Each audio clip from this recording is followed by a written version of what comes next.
everybody, and welcome to a new episode of Gaia Project, the unofficial podcast about the board game Gaia Project. I am, as usual, Matteo, El Templo on Board Gamer Space. With me, as usual, again, is Simone Molfo. Hi, everyone. And for this very special episode, we have our first guest, which is Marco Dalpra. Hi, Marco. Hi, ZeroCool on Board Game Space. Why is Marco here? Well, if you already don't know that, you should know that Marco has recently organized a worldwide tournament, an international tournament of Gaia Project, who was played on Board Gamer Space. And well, we called him today because we would like to talk with him about how this tournament went, and in general, to talk about a competitive environment in the universe of Gaia Project. So since I took part in this tournament as well, I already passed the mic to Simone. And well, you know, this episode is not a scripted one, so let's see how it goes. Your turn, Simone. Yes, there will be a lot of improvising in case people hadn't realized this. This is a very unusual episode for us, although we hope this will be the first in a long series of episodes where we have, well, first of all, we have guest stars, so it's not just me and Matteo blabbing, but we also hear the voices of other speakers, of other enthusiasts of Gaia Project. And yes, we would like to, get the community of players more involved, also commenting and discussing what's going on in the wider community, in the meta existence of the game. And of course, this means also discussing competitions, more or less official ones. So there have been several tournaments and similar competitions that have been organized in the course of the last year and a half on Board Gamers. And probably the tournament organized by Marco is one of the most of the longest one. How long did the tournament last, Marco? It lasts, I think, 9 months. At the beginning, the idea was to do something different, but the problem is that many players, some players, not a lot, but some players were slow to play. Mm-hmm. And since the games were turn-based, the problem is that some games went really, really long. And in fact, till now, some games of the last round has not finished yet. So the duration of the tournament was more long than what I expected. But of course, I think that in the new tournaments that I am going to organize, I think last year, I will try to solve this problem. All right, so let me get this straight. The tournament is finished in that we already have a winner, but some games are still going. Is that correct? Yes, just a few games. I think one game. Game finished yesterday, and another one is going to finish in these days. But okay, we have already the winner that is here. That is Matteo. The winner is here with us. Yes, in fact. And so, but the game that must finish yet is of a game between people that cannot have the chance to arrive in the first positions. So the first 20 positions are freezed. All right, 20 positions. How many participants did the tournament have? There were 44 participants at the beginning.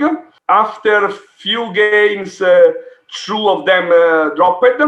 And because it is really nice, one guy said, I cannot play with these slow games because I think every night about the game, so I want to play only live games.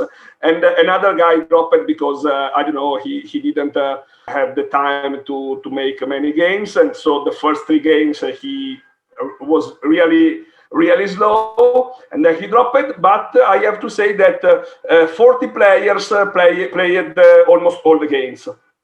So I think that is a good number. I am very satisfied of that. Okay, with the problem that some games went really slow, but I'm really happy about that. All right. Yeah, I think that's a problem in general. Like platforms such as BGS give us the opportunity to play basically non-stop in 24/7. We can play Gaia Project, and we can play online. We can play with our friends even if they live abroad, or if we meet new people. And there is an international community now of players to Gaia Project. And that's a really good thing. But the disadvantage is that we need to basically, if you want to organize something like this, you have to organize it in a turn-based way, right? I mean, it would be possible to organize live online games, but that would be more difficult for sure. And coordinating 40 people from all over the world, well, that's going to take some serious organizing. So yes, but I have to say one thing about this. I do not totally agree, because for what I saw, when I had some games with one guy from Brazil and one guy from India and me and another guy from Europe. And what I saw is that we managed to find a timetable, a time that was good to play. I think 1 hour, 2 hours every day. We played quasi live. I think that if you want to find the time to play everybody, you can try to do it. Of course, you can also say that not all the games must be played at the same time,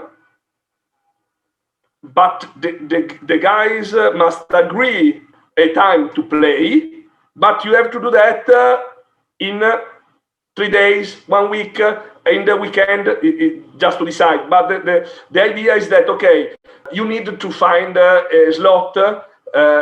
Of course, if you play in the tournament, you need to know that you must give, how can I say, some availability to have 3 hours to play an online real-time game. So what I think is that, okay, it's difficult, but with some flexibility, you can try to do that.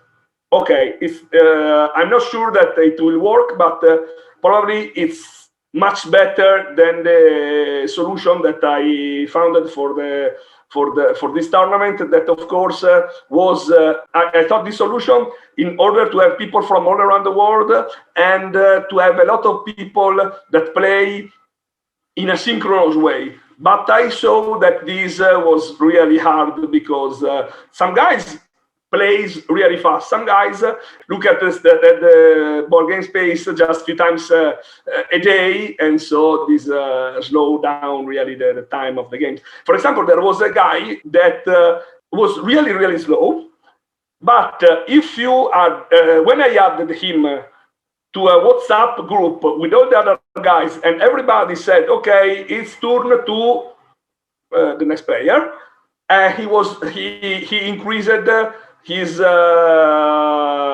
speed very much. So, but okay, you cannot do this every game for every people. So I don't know. I think that probably we can think to try a real-time games for a tournament of this kind, but I'm not sure. But I think that probably it could be better. Okay, so for the benefit of our listeners, I'd like to quickly recap the structure of this tournament, how it worked. As we said, there were 44 participants, two which dropped, but is a very low rate, to be honest.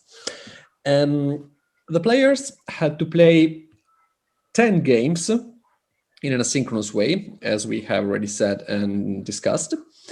And for each game, the first player got 6 victory points for the tournament. The second one got 3, the third one got 1, and the fourth got none. Apart from, if I remember correctly, 2 games, Marco, correct me if I'm wrong, Yes. the players with the highest ranking played together at the table 1 and so on. So the players which ranked from 5th to 8th, Yeah. which is super difficult to pronounce for me, played at table 2 and so on. So this way, you were sure not to to not meet people whose skills were too far from yours, which is also interesting because it allows every player to confront, to fight for the ranking. And since there were so many games, you had the opportunity to rank up the rankings for a very long period of time. So I found this very, very interesting. Can I ask, Marco, why you decided for the 6-3-1-0 system? Were there any, I don't know, specific reasons? It was just an experiment. Maybe you tried already that in some tournament in the past. The main reason is that first place and third place, for example, must be better than 2 times second place. Second place and fourth place must be better than 2 times the third place. So if your results are good or are the same on average, if you had a better result in one game, you should have more points. This is the main idea, and this is like, for example, Formula Uno. This is like, for example, a lot of games and sports where the points are not proportional to the position. This is what I mean.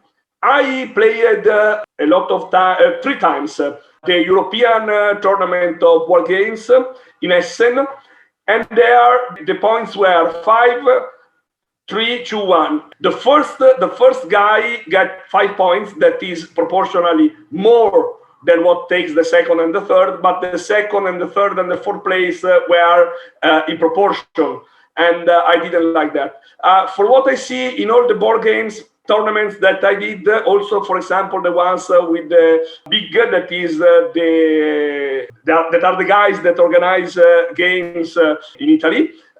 There is a logic that is very similar to this. The points are something different because they gave 1,000 points to the first, 600 and I don't know how many to the second, and so on. But the idea behind is the same. I choose 6-3-1-0 because it's the easiest way in which you can achieve this goal, so that the first position and the first plus third is better than second plus second plus fourth is better than third plus third, and so on.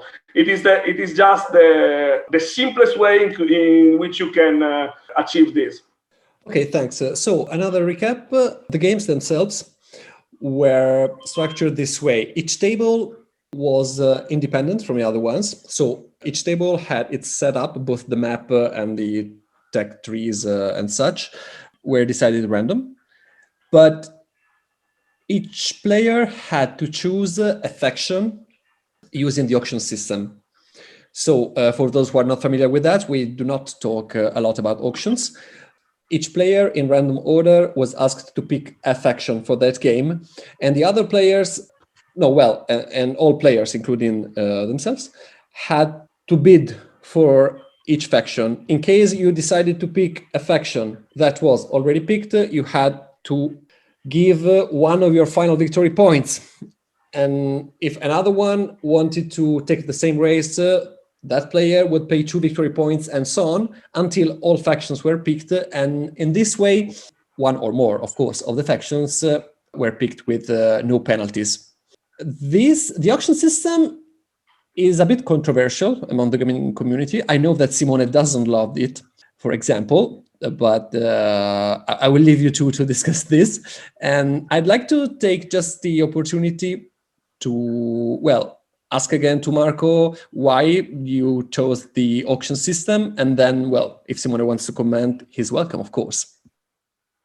First of all, the auction system, it is the standard one, the first one that were implemented on Board Game Space.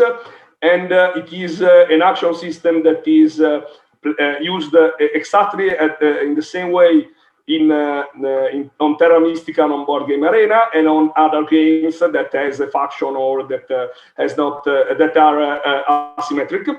And I think, for what I see, that it works very well. I use it also in some tournaments, in Italian board games competitions, different kind of actions, but I think that this is the better for what I say, in my opinion, and it's only the opinion of a lot of guys that make a lot of tournaments. And in fact, for example, this kind of action made in exactly in this way was adapted to many other games in the tournament with Big, that, as I told you before, are the guys that organize the Italian tournaments. And so this, I can say that up to now, this, for what I see, this is becoming the default action mode that you have in games like that. And why this? I think that, and why I'm saying that it probably is the better, because first of all, you have to know all the races that there are on the game, and this is very important to choose to make the correct bet for any faction. And this is why, for example, I really don't like the other action mode that you have on Board Game Space, in which you bet for the race before knowing all the other races, all the other factions. And this in Terra Mystica and in Gaia, specifically in Gaia, is not a good idea, because what I bet for a faction really depends strongly from the fact that there is a faction or there isn't another faction of a specified color. So this is fundamental, in my opinion. And then I think that in general, action is very good, is necessary to give some equity to all the factions of the game, because the setup is random, totally random, and we know that in some setups it's clear that some races, that some factions are take very big advantages. For example, in setups, just there are many possibilities, but just if you think to the cases in which all the white planets are near, at the center of the table, and it's a big advantage for the white, so it's correct that the white must bet more points to be played. So I think that the action is a very good idea. It's the best thing to do to give equity to the game, because if you just pick faction in order, for example, like in Snellman, there are some situations in which I play the Terra Mystica on Snellman, and I really thought that with that race, playing as fourth player, it was quite impossible for me to win the game. In my opinion, it's very, very important that there is an action, and this modality of the action is very good, because you have always under control what is happening. I mean, if you bet, you know that all the other factions will play with the points that are already bet, or more points less from the beginning. When you bet, you exactly know what you are going to bet, you exactly know all the other factions that there are, and you can make a bet without surprise. Also, there is another thing that I like, and the reason is that with this kind of action, it should not happen that you bid for a faction that you don't want, because sometimes it happened, and also to me, to be honest, that I took a race, a faction that I didn't want, because I was supposing that someone was going to bet more for that race, and not anybody did do that, and so I took a faction that I didn't want. What I mean is that if you make a bet for a faction, you really can play that faction, because with this kind of action, you are not sure that somebody will make another bet for that faction. And overall, another thing, I love action because you need to know how to play all the factions. Because, for example, in some games, I saw, also in the tournament, I saw that, for example, Lantids in one game were really had a really bad setup, and so the auction went crazy with more than 20 points for every other faction. And then, of course, the guy who took Lantids had to know how to play them very well, because if you know how to play well Lantids, for example, in that case, that is a faction that is not well played by everybody, you took a very big advantage because other guys start with 20 points less. So I think that making a summary, the reasons why this auction is good is that you must play well all factions. There is equity in the game, and you exactly know for what you are going to bet, and you have no surprise. Okay, so thanks, Simone. Have you listened? You have something to say about this, maybe? I didn't really want to turn this into a pro and against auction episode, also because we have plenty of stuff to comment upon yet. But if I have to say why I do not like auction very shortly, and maybe you can cut me on these, well, there are several reasons. Well, first of all, you're introducing in the game a new mechanic that was not originally part of the game. And in this way, you're actually altering the nature of the game itself. And auctions are based on a bidding system. At that point, that becomes gambling, right? Gambling not in a bad sense, but gambling in the sense that you're basically relying on mechanisms such as those that you have in games such as poker, I don't know, where you have to bluff, where you have to, scare people out of doing something, trying to convince them that you will raise the bid, or so you are adding a whole new set of mechanics in the game that should not belong to a game such as Gaia Project. The way I see it, also, I always get the impression that people who defend and support the auction system are mostly, not necessarily, but mostly former players of Terra Mystica.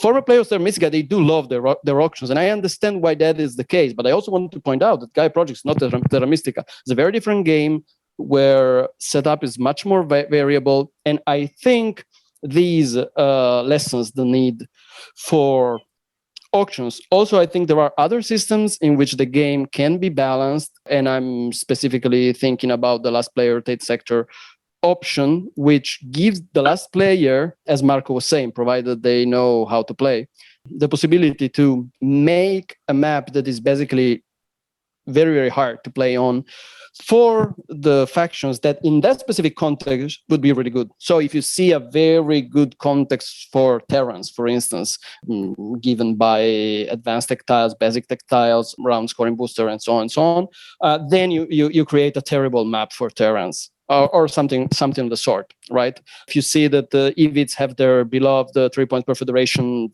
advanced tech tile, try to create very bad map for red, and so on and so on.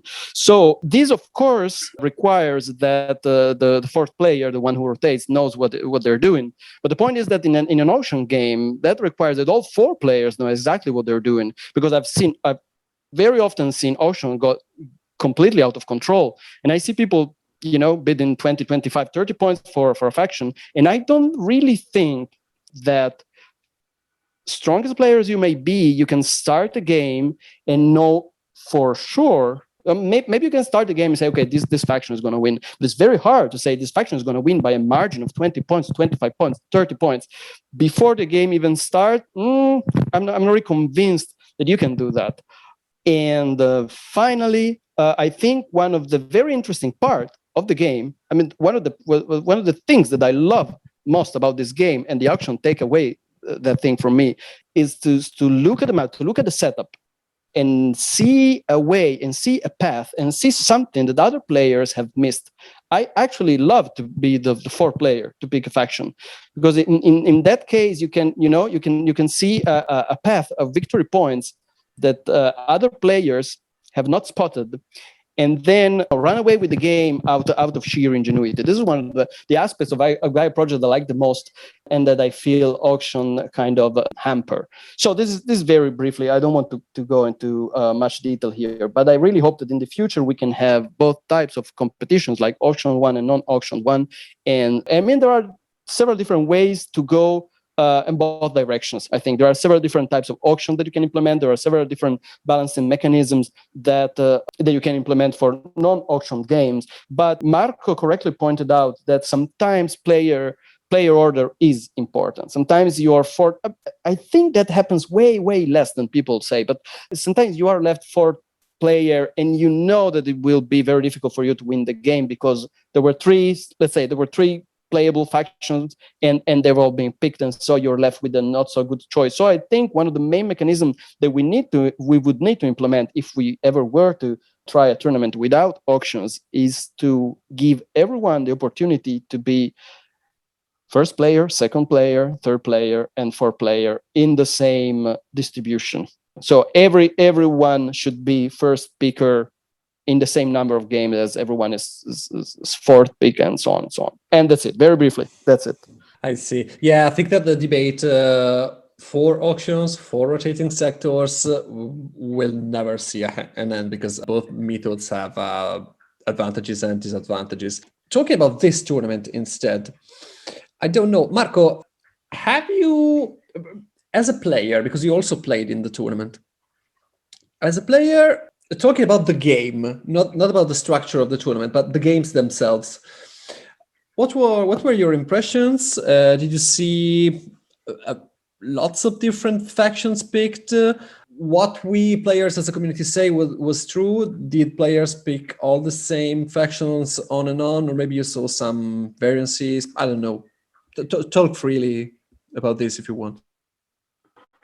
For what I saw, many players picked up the usual factions, but there are two exceptions, and the first one is that some players enjoyed to put random faction on the games. So I mean, the factions that were not good for that game, and so these created really wild auctions to not to take those factions. So it's true that the main picked factions were Tacrons, Ambas, Terrans, Itars, Ivits, and also Asdallas. For what I see, I didn't make the statistics yet about the number of picks of every faction, but I am quite sure that those are the most picked. Then, of course, sometimes some players put Lantids in the auction in some games where that was not good for Lantids, or I say Lantids, but also other factions, for example, Gleans, that has not a big flexibility, are very good on some setups, but they are really not good on other setups. So for what I see, this happened. And then there are few players, and one is one friend of mine, that choose to play with less picked up factions, but he used to do this also when we play together out of the tournaments, and because he really likes to find really strange and unusual ways of playing animal. He liked to play in a very different way from other guys, for other players, and he loves to use very vertical strategies on the setup. So for what I see, there are some players that do this. I also saw that the most played factions were played in much different ways. For example, one of the differences that I see a lot of times, and is one of the biggest discussions about the factions of Gaia Project, and is that with the Itars, if you want to start with the Academy or start with the Planetary Institute. And for example, I saw games in which players played very well in one way or very well in another way. So for what I saw, also the main factions were picked up from the players on the first table, so from the best players on the tournament, were played in many different ways. So what I really enjoyed is to see that, okay, even if some factions are picked up a lot of times, the way in which they are played sometimes are surprising. And there are a few players that I saw playing in a way totally different from what I have done. Sometimes they did really good scoring, sometimes they didn't, but it's interesting the same. So, okay, it's true that some factions are picked up more than the others, but for what I see in a tournament, when you can choose factions, you can expect something like that. But to be honest, there was a good distribution. In many games, we saw also other factions. For example, I have here in front of me, in the first turn, I see Geodens, I see a lot of Lantids, Firax, I see Xenos. Also in the first turns, they were played a lot. I saw a lot of people playing Baltax. So what I mean is that, okay, the number of picks of some factions are more than others, but for what I see, all factions were played a good number of times. All right, that's good to know. That's interesting. Matteo, now I would like to hear about your experience in this tournament. So we've just heard that pretty much all factions were played in the tournament, and most of them a consistent number of times. But what was your, as the winner of this tournament? Let us know. Let us learn from the best. Let us learn from your secrets. What were the factions that brought you to victory? So you played 10 games, right? Right. Yeah. And can you tell us? Yes, of course. I have all the factions I picked here in front of me, and I am seeing strange things. My 10 games were distributed like this. With 2 games each, I played Embas, 2 games, Terrans, 2 games, Firax, twice, and then once for each of these ones, Itars, a terrible game, by the way, Hadshalas, Irids, and of course, Lantids. Now that I look at them, I see weird things. For example, I never played with Teclons, and this is super weird because in a competitive environment, of course, things change a bit. Usually, you might want to experiment. You should want to experiment, in my opinion. But in this case, what you do is to get everything you have learned up to that moment and try to throw all in order to win games. So since what I have learned is that Taclons are a total beast, it's super weird to me that I never played them. But I think that, yeah, once I just made a mistake, namely the last game. Well, except for Embas, because if Embas were in play, Taclons couldn't be there, of course. But in other contexts, I just thought that maybe Taclons, both due to maybe some wild auctioning or to unfavorable setups in terms of advanced textiles, weren't the best choice. This is what strikes me first. Then I see that I played, of course, I didn't play any orange game, but this is, a given, because you can't win with those factions, as we all know, in any context ever. But no. Sorry. Now you're putting Geodens and Baltax on the same level. That's hurting me. No, of course, I'm talking about Baltax 99% of the time, because people always pick Baltax. Okay, I'll stop it here, but I had to say this. And I played no yellow games. This is a little surprise to me, to be honest, because Xenos, I am never convinced by just seeing a game that Xenos are the best candidates to win that game. There was actually one game when it's the one where I played Ivits, where Xenos had a really good setup. I remember that they had the 3-point per victory tile on top of the QIC track, but that was stolen by the Ivits player, namely me. So this is a good example that Xenos, in my earnest opinion, are difficult to play, and also don't see many good setups for them. There was one game where I badly wanted to play Glints. It was the 4th one. I threw Glints in and I wanted to pick them, but something super weird happened because everybody started auctioning everything like madmen. and Gleans went at -20. At that point, I said, okay, let's be honest, it's a good setup, but it cannot be that good. Everybody was at -20 except for Lantids, which I'm very grateful for, because I picked Lantids and I won that game, and it was like the best one.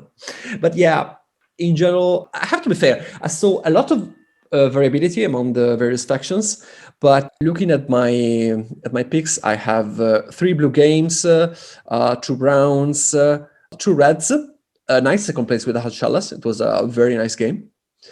1 white. This is because ETARs are good, but I'm not the best one at them. And 2 gray. My final note here would be that the 2 games with Firax were among the worst ones. This is because personally, I tend to overrate Firax a bit.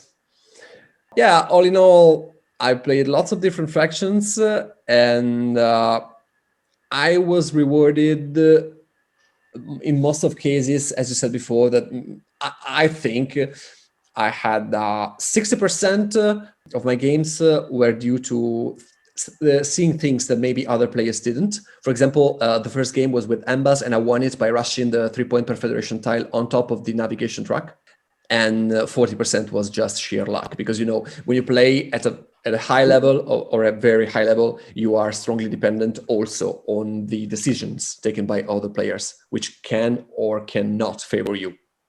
Well, before I was referring to the idea that you can sometimes see something, some secret path to victory that other players haven't spotted. Well, I had in mind something more subtle than 3 points per federation for Ambas on the top of the navigation track. I mean, if nobody else in your game saw that, well, that's a problem then. That's not exactly, oh, I'm going to do this a secret trick and nobody's going to see me coming.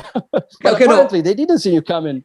No, but to be fair, that was my first game. So that could happen because, during the first or the second round, players are basically random sorted. So you are not playing against people who won before. You don't know if you have a very experienced player or not, and stuff like that. Yes.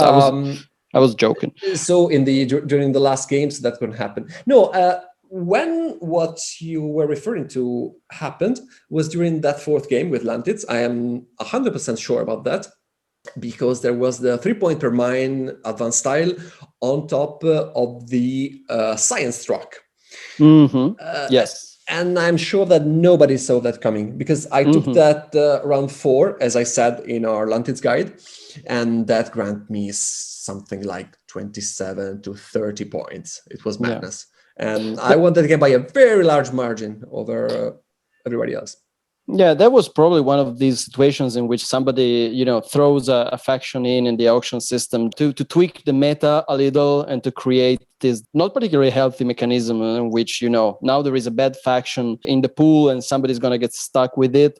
And yeah, they probably didn't expect you to, to score some 30 points out of an advanced tactile and win the game. So sometimes that plan can backfire. That's another thing I don't really like about auction game, but the problem can be eliminated by, adding the rule that if you pick a faction and nobody outbids you on that faction, you're stuck with that faction. That should really dissuade people to throw in bad inverted commas factions just for the sake of it, I never thought about it that way. You're right. I also saw that as the games progressed, the distance in terms of final scoring between the players shortened by far. I think that the last game, and Mark will correct me if I'm wrong, so all players within a margin of 7 points or something like that, right, Marco? Yes, but I have to say that I was just looking at this just now, and for what I see, with some small exceptions, in the table 1, especially in the table 1, the difference between the players was always very, very low. Okay, in the last game, it was only 14 points, but it was a very crazy and strange game. But I have to say that all the games of Table 1, there was a very big equity. For example, with the exception perhaps of one or two games.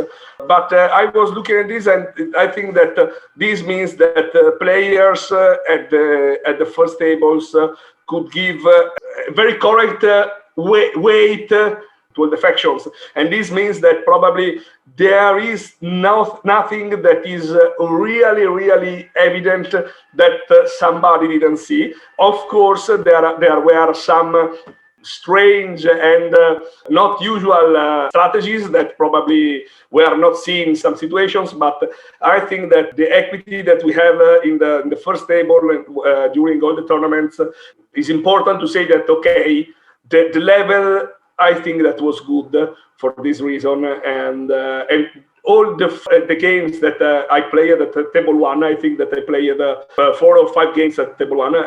The first 2 games were random, but then from the third game, the Table 1 was made by the players that achieved much more points in the previous games. I think that I really enjoyed a lot those games because of this reason, because even the one that I arrived fourth with Nebras, okay, I arrived fourth with a big difference of points, but because I made a big error in turn 5, without that error, I don't know if I could win the game or arrive third, but of course I would have been near to the others. Yeah, as long as the tournament progressed, I personally saw 2 things. I saw 2 things which progressed along with the tournament. The first one was that a single mistake was much more costly for you. And this is obvious because as the level gets higher, you must not make mistakes in order to win. I learned from my terrible last game with Itars, which was partly played on the C side, and this is why I was not very focused on it, to be fair. But I made some very bad moves during the last rounds, and that cost me a lot. I arrived third. And the second one was that also with this progression, you know, I saw that the strategies which were played by players in general, but especially by the winners, tended to be different from the strategies you may recommend in guides like those that we write. A nice example of this was that very last game, which won by Marco in a spectacular Darklands game, where he rushed the 3 horse button on top of economy. I don't know, Marco, was it? No, it was a crazy game because I totally had to change my strategy because there were a very good tile on the top of the science that was the tile of 2 points for every upgrading research. And I wanted to take that with the Taclons, and I made a first step on science that was taking the tile of 4 power. And my idea was to do that. But crazily, the Evits made the total rush on that. After the first tours, I saw that insisting on it, probably I could also take it before Evits, but during the game, I was not sure about that. And I had to really change the strategy, and I upgraded the navigation, and then it was not I didn't see it at the beginning, but I took the tile of 3 ore for every turn, and at the 5th turn there were points for the steps. And I think that I arrived to that turn with 15 ore, and I made something like 20 or 22 points with steps at the 5th turn. Yeah, this is what I was talking about, you know, because we saw a lot of improvising, which meant changing plans according to other players' strategies. I really like that because I saw these Taclons with infinite resources who never stopped their turns, basically. This is what I like the most because you really, I think that you really know how to play if you both know which can be a good path for you, but also you can improvise and change stuff while you're already going. These are the 2 things I saw, basically. I totally agree with this, and I have to say that I also really like this, and I saw, like I told you before, that some strategies were really, really strange and probably was improvised, like my strategy in the last game. And so, to be honest, I think that good players must play well outside the patterns, and the good players are the ones that play better outside the patterns. All right. Thank you, guys, to both of you. Sounds like you had a lot of fun this tournament and can't wait for the next one to begin so I can enroll. Can I just say one thing about the tournament? Few very slow thing that I think that it's important to say. Yes. I think I am very happy of how the tournament went. Many players were happy. I have to say that I've seen three things that must be improved. We already spoke about the first one, that is probably the fact that games should be live or semi-live or something different than what we had in this tournament. Another thing that I think that could be very interesting and also answer to a question we discussed before is to choose random factions. I think that in the next tournament, I would like to see random faction for every game. So we will see who is good to play also the factions that are not the usual factions in some setups that are not good setup for that faction. And then another thing that we didn't mention is the tie-break. The tie-break was important because Matteo won the tournament and I arrived second by the tie-break. But the tie-break in the tournament didn't satisfy me too much because it was the percentage of points in the games that you played. So in every game you have the percentage of the point of the whole table, but probably it's not a good indicator. And for what I think, I will choose for the next tournament something that will be, if you arrive at the same points, you are before, if you have more first places, then more second places, and then, for example, the greatest number of points in a single game. But for what I saw, the tie break that I chose was effectively a tie break that was really difficult, that didn't break tie. But since in some games there are people that leave, players that are dropped, it happened a few times, but it happened. This tie-break does not give equity. So this is the three things that I want to improve in the next tournament, even if I'm very satisfied on how the things went in this tournament. Okay, so we can say you already have big plans for the future. Basically, we can already announce that there will be a second edition of this tournament. There will be, and it will be shorter for sure. I think I will organize the next year. It will be shorter, more concentrated with quasi-live or live games. Probably also, I was speaking with a guy that participated to a tournament of Terra Mystica with some games that were on Twitch in real time. So yep. I think that also we can speak about something like that. And yes, of course, when we can, I also want to organize a live tournament in person when will be possible due to COVID. But it will happen. It's uncertain when it will happen, but it will happen. All right. Well, that was going to be my next question, but you already answered that.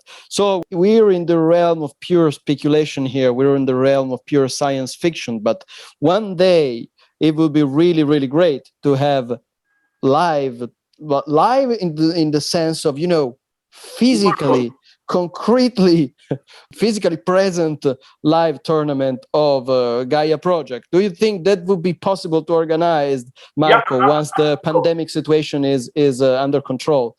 So, absolutely yes. My idea was to organize this before the COVID situation, and I tried to organize a tournament before the COVID situation. But of course, I organized in March 2020, so I chose exactly the worst period in human history. So the tournament didn't take place, of course. But at the same time, I can say that I will for sure organize. And the main goal of this tournament, that we did online, was exactly to build a network between the most passionate and also some of the best players in the world of Gaia Project, just to make a network and to know people, to speak with people. And so this will help a lot. This will help a lot when I will organize a live tournament in person after COVID. Before COVID, I had 15 people that would have come from outside Italy. And probably after this tournament, I think that if I organize a tournament in Milan or somewhere in Europe where everybody can easily go, I think that we can also think to arrive also, I don't say to 40, but probably to 30 players, of course. This tournament was really, really fun.